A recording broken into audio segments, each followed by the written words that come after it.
بسم اللہ الرحمن الرحیم۔ اللہ کے نام سے شروع جو نہایت مہربان رحم والا۔ سامعین کرام، السلام علیکم ورحمۃ اللہ تعالی وبرکاتہ۔ نحمدہ ونصلی ونسلم علی رسولہ الکریم۔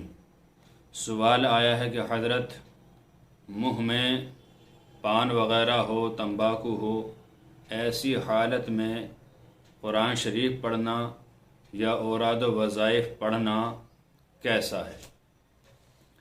دیکھیے حضرات، شرعی اعتبار سے اگر دیکھا جائے تو پان یا تمباکو کھانا اور اس حد تک کھانا کہ کلی کی جائے تو منہ سے کوئی بو نہ آئے، یہ مباح ہے، یعنی جائز ہے۔ اتنا کھانے میں کوئی گناہ نہیں، شریعت کی کوئی روک نہیں۔ لیکن اگر اتنا زیادہ کھانے کی عادت بنا لی کہ انسان کلی کر رہا ہے، اس کے بعد بھی منہ سے بو آ رہی ہے، اتنا کھانا مکروہ ہے۔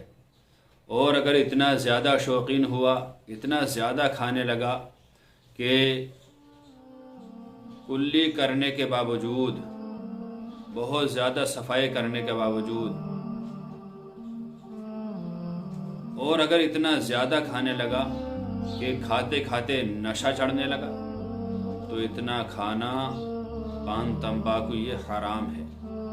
اعلیٰ حضرت فاضل بریلوی رحمۃ اللہ تعالی علیہ سے یہی مسئلہ پوچھا گیا تو آپ نے بتایا اتنا ضرر و احتلال ہو کہ حواس باختہ ہو جائیں تو حرام ہے، اور اگر خالی بو آتی ہو تو بو آنے کی وجہ سے مکروہ ہے، اور اگر صاف سے کلہ کرنے کے بعد بو وغیرہ نہ آتی ہو تو یہ مباح ہے، یعنی جائز ہے۔ اب تینوں صورتوں میں دیکھنا یہ ہے کہ ہمیں کیا کرنا ہے۔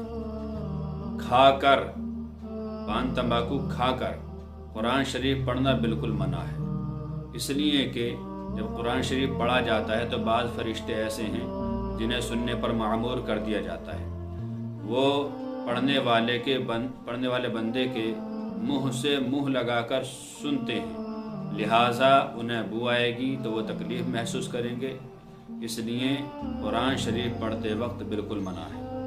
اور رہی درود شریف یا اور کوئی اوراد و وظائف تو ان میں اگرچہ اجازت ہے، لیکن بہتر اور افضل طریقہ یہی ہے کہ پان تمباکو تھوکنے کے بعد، صاف کر کے کلہ کرنے کے بعد پھر اوراد و وظائف کیے جائیں، تبھی جا کے ان کا پورا بینیفٹ، پورا فائدہ، پورا لابھ آپ اٹھا پائیں گے۔ تو اس بات کا خاص خیال رکھیں، قرآن شریف پڑھیں تو بالکل پان تمباکو منہ سے نکال دیں، اور اوراد و وظائف اگر آپ کو پڑھنے ہی ہیں تو جائز تو ہے لیکن بہتر نہیں ہے۔ اگر پورا ثواب پانا ہے تو اسے بالکل منہ سے نکال دیں، صاف کر کے کلہ کریں، مسواک کریں۔ حضور صلی اللہ تعالی علیہ وسلم ارشاد فرماتے ہیں مسواک کیا کرو، مسواک دہن کی صفائی ہے اور ستھرائی ہے اور ہاضمے کو درست رکھتی ہے، اور بہت زیادہ اس کے بے شمار فوائد ہیں۔ تو امید ہے یہ مسئلہ بآسانی آپ سمجھ گئے ہوں گے۔ اللہ تعالی سے دعا ہے کہ اللہ تعالی ہر مسلمان کو علم دین سیکھتے رہنے کی توفیق عطا فرمائے۔ السلام علیکم ورحمۃ اللہ، واللہ تعالی عالم بالصواب۔